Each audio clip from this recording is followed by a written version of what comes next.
an oak tree or, oh gosh, maybe an elm tree or not so much a redwood tree. But it's a great place to live if you're a bird, but also if you're some other types of plants, plant-like things. This big log that is giving us the side of the road here is a big old oak tree. You can tell by the big old checkerboard bark right here. But look what's growing on it. What is this green stuff you see growing on it? Moss! It's moss, actually. It's not fungus. This is moss. Moss loves to grow where it's cool and it's shady and it's moist. Does that sound like a redwood forest to you? Yep. Absolutely. But you know, it's cool and shady and moist in a lot of areas, and we don't have redwoods. You can find moss anywhere. But the moss, I'm going to pull just a little bit off. Because if everybody pulled a whole bunch off, we wouldn't have any left. So I'm going to pull a little bit off so that we can see what it is. But this is very dry. And it's like, I mean, it's lighter than a feather. I can barely, it's almost hard to even feel it. But moss is super special. It knows that it may not rain for a long time. So any fog that might gather up in these trees and drip on here, it holds on to it. And when it holds on to it, it could hold on to maybe, if this thing weighs, let's just say it weighs 1 ounce. Moss can hold up to 100 times its dry weight. What does that mean? When it weighs 1 ounce and it's dry, it can hold 100 ounces when it's wet. This is a great canteen. If you are going on a long trip, and folks have been doing this for years, for thousands of years, they get moss and they soak it, and it holds a lot of water. And as they move through dry, thirsty areas, they get slurped on the moss. It's great stuff that way, really great stuff. And it also is really good for packing into cuts and wounds because it helps to kill some of the germs in there. But I've seen some other stuff here that is making this log totally rotten. Check this out. You want to see how strong I am? Watch how strong I am. I can break a log. Well, maybe not. Or maybe not. Well, there we did. There we go. Check it out, folks. Anybody want to see it? Yeah. This is totally rotten. What makes wood really rotten? Somebody just told me what it was. Something like putting on pizzas with pepperoni and mushrooms, which are fungus. We have all kinds of fungus among us right here. There's this stuff that looks like fungus, like little mushrooms. We have some, when we walk by, folks, you will see some that's flat, that looks like a shelf. We call it shelf fungus. There's so many different kinds of fungus around here. I can't even begin to tell you any names. I just don't know them that well, but they are so important. Have you gone through producers, decomposers? Okay. These trees are producing all kinds of food from the sunshine. Bugs might try to eat those, but when the trees fall over, these decompose or rot them. So you have producers that produce the food, you have consumers that eat the food, and you have the decomposers that rot out this tree, put it back into the soil, and then what grows out of the soil?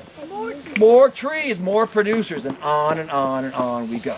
Okay, what? Yes, quick. Well, at my old house. Oh, no, actually, hold on to the stories, okay? All I want to hear about is questions that some of you don't know an answer for, you want an answer for. Question. Oh, that's a great walnut.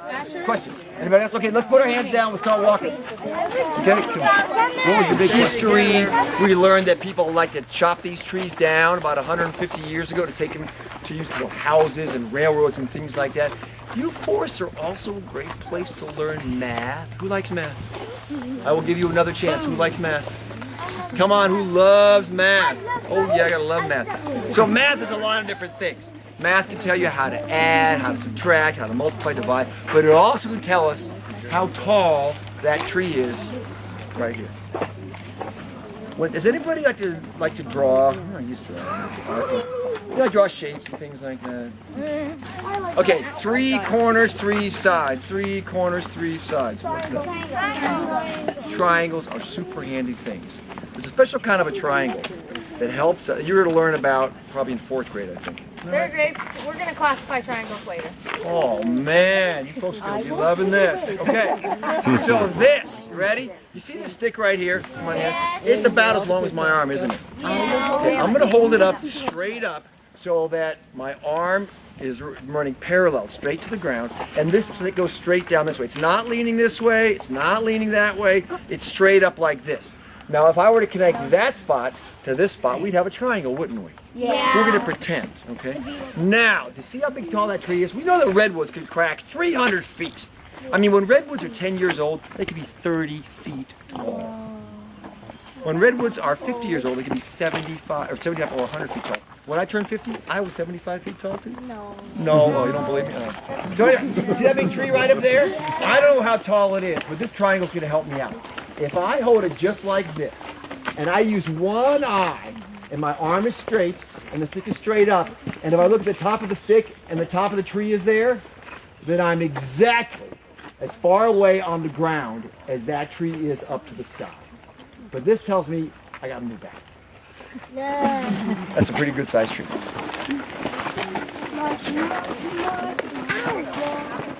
Not exact. Not going to be exact, but it'll be pretty close. So how do we do it? I mean, I don't have a tape measure that big. Like that? So maybe we could step it off. I have an idea. Could you hold that, please? Oh, man. Oh man, I was so close to holding that stick. Gee, boy, has things I can. Wait a minute, where is it? There it is. There it is. I got a tape measure right here. Okay. So I want to have. Let me see. Could I please get Ben? Could you do me a favor? Could I? Oh, Sarah, can you help him out, please? Okay, great. Could you folks hold this in right where I am right now, and then could you go ahead and just roll this out? It's 100 feet long. Oh, we got a ranger coming. Oh, everybody walk to the side of the road. And when they go by, everybody say hi, Ranger. They work really hard to keep this place.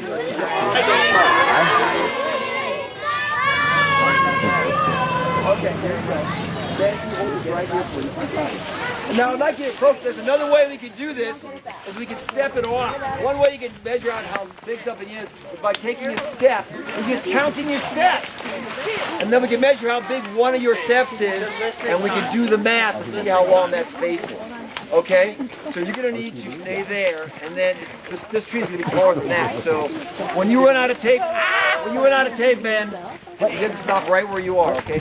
While you do that, everybody else walk with me. 1, 2, 3, 4. Come on, Asher. Get in there, Asher. I think Asher's working out the mathematics. No cheating. Stick down, Marilyn. Stick down. Stick down. Everybody has a different. Right. This is an estimate, folks. An estimate is not exact. It's an estimate how we estimate things. One of my steps takes about 3 feet of ground. So Matt's going to help us out here because I took about 85 steps. 85 times 3 is 255 feet. That means that tree is about 250 feet tall-ish, something like that. Maybe a little bit less than that because we're walking slightly uphill. But that gives you an idea of what you can use math for to help you out of the course. It's a big tree. It's a really big tree. So if we rounded that to the nearest 100, how tall would it be? Oh, if you're rounding, that helps a lot too. If you're estimating, you're rounding. That's about 300 feet. About 300 feet. Otherwise known as a really big tree. But somebody said, wait a minute, there were 3 trunks in there. If you chop down a redwood tree, or if a redwood tree falls down in the wind, in a storm, Big boy. all these little, come on over, folks. The tree has little tiny warts that grow on it. They're called burls. Warts, yeah, they're called burls. And inside, they sprout little trees. And the tree knows, uh-oh, I'm going over, man. I'm going over, it's over, bang! And the little sprouts go, oh man, we're on. It's time for us to sprout out. And they push out of the trunk, and they start to grow up. And that's how a lot of redwood trees make new redwood trees. But they also use seeds. They use seeds, and you can find little cones, little redwood cones around. A little cone about that big. One little cone has about 24 seeds in it. And they're all about as big as a tomato seed. There's a little cone. The cones are really small, little tomato seeds in there, about the size of a tomato seed. And it takes about 100,000 of those seeds to make 1 pound. They're really tiny seeds. And sometimes, redwood trees grow from seeds, but most of the time, they grow from other redwood trees that have fallen down. So if a redwood tree falls down in the forest, should we take it out? No. The fungus Other plants might want to grow on it. The trees will grow out of it. So it's really important to leave those trees here. Yes, here's a massive one. All 1, 2, well, we have 1, 2, 3, 4 trees growing out of that ring. Yeah. That was once one big tree, chopped over. Woo! 4 babies popping right out. I see smoke. Oh, that's probably a dust that's shining from us walking around. It's reflecting the sunshine. Oh, yeah. Forgot about, what was the word you used to use? The crown. The crown. The crown. What are we talking about? What's the crown? The very top of the Don't tree. say it's what the king and queen were. What is it? The crown is something you wear on the, but where on your head? The tip top of these trees are called the crown. It's also called the canopy, up at the tippy top. When the fog comes in, folks, because we know it rains in the winter and it doesn't rain in the summer around here, at least not very much. When the fog comes in, these trees grow way up and they grab that fog and it drips down. They also drink up the fog. Do you know how much water one tree will drink in one day? Oh, actually, almost 1 ton of water per day per tree. A lot of fog up here. They would drink 300 gallons of water a day. And they grab it in their leaves and they send it down inside the trunk. Yeah, up to a ton. Hundreds of gallons, and it goes down into the ground. So it's a great, other plants are all depending on it too. But the crown intercepts that water that drips up there. When these trees are young, they're low to the ground, right?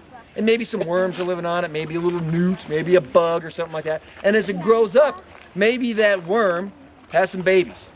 And then it dies, but the babies are living on top of that tree, and the tree gets a little bit taller, and a little bit taller, and a little bit taller. And pretty soon, you have these things that we think grow on the ground, like newts, like bugs, like worms, living 300 feet off the ground, and they have never touched the ground in their entire life, and they never will. But if you were up there, it would look like the ground.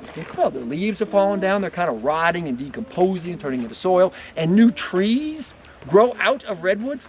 Not new redwood trees, but maybe a spruce tree.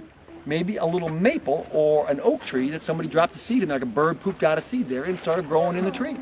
So you can have a whole forest within one tree, 300 feet off the ground. It's crazy. It's hard to even imagine all that's going on up here. That was some delightful poison oak. Poison oak is a plant that is very pretty. And birds love it. They build nests in it. Coyotes like to lay down underneath it because it's really thick and brushy. It's great shelter and such. But we get the itchies from it. If you're allergic to poison oak and you touch it, you get the scratches, and it's bad. Anybody had poison oak before? Yeah, it's no fun. It's no fun. Some people get a lot of poison oak, and then they stop. They never get it again. Some people never get poison oak, and then they suddenly start. So you don't really know how that happens. But if you get poison oak, it's nasty and it's itchy. How do you know what it looks like?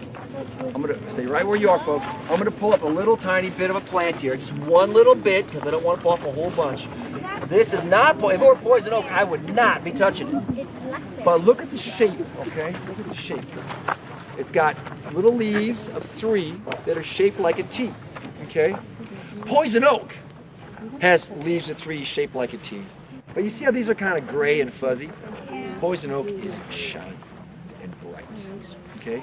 So please repeat after me. Shiny leaves of 3. Shiny leaves of 3. Shaped like a T. Shaped like a T. Let it be. Let it be. Because that's poison oak, folks. Don't touch that stuff. But this one, wait a minute. There's leaves of 3 shaped like a T. But look at this. Oh, guess what? I see a bunch of fuzz on them. It's kind of hairy. This is a blackberry. This is a blackberry.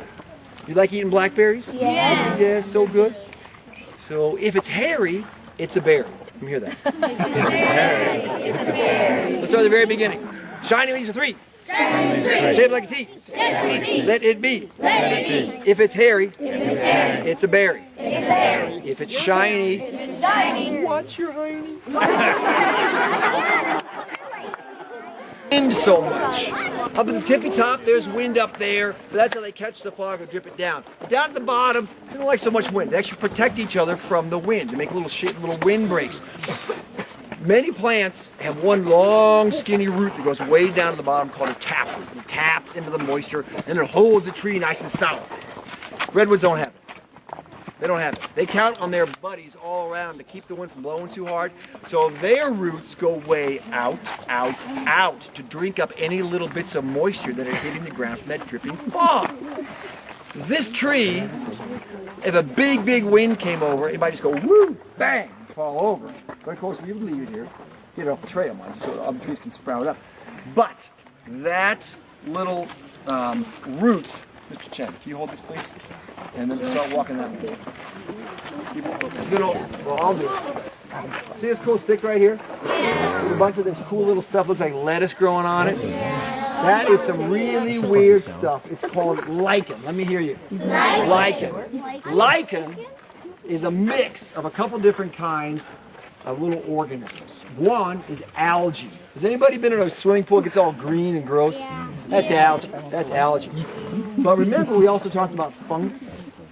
Fungus? That stuff that grows in the trees? Well, this is a mix.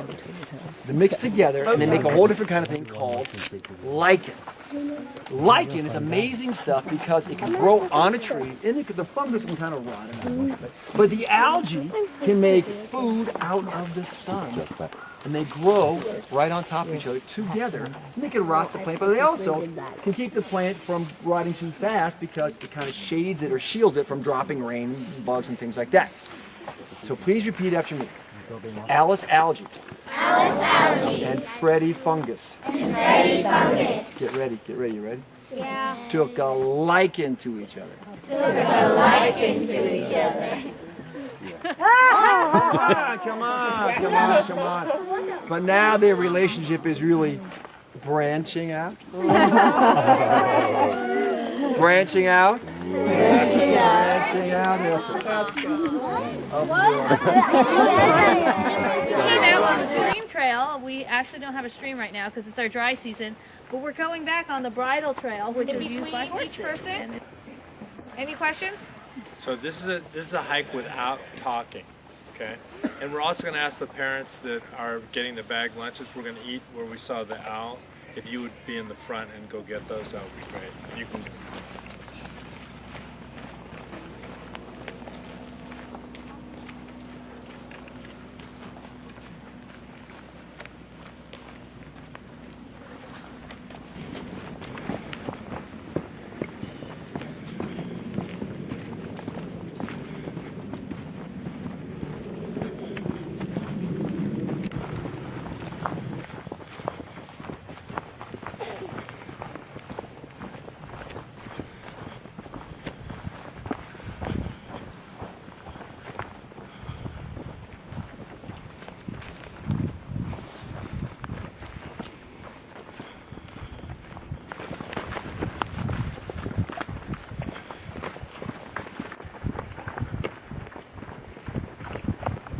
You got grown-ups here to help you out, so what does everybody say to the grown-ups here? Thank you very much. And to Mr. Donahue and Miss Eng for setting it up. Thank you.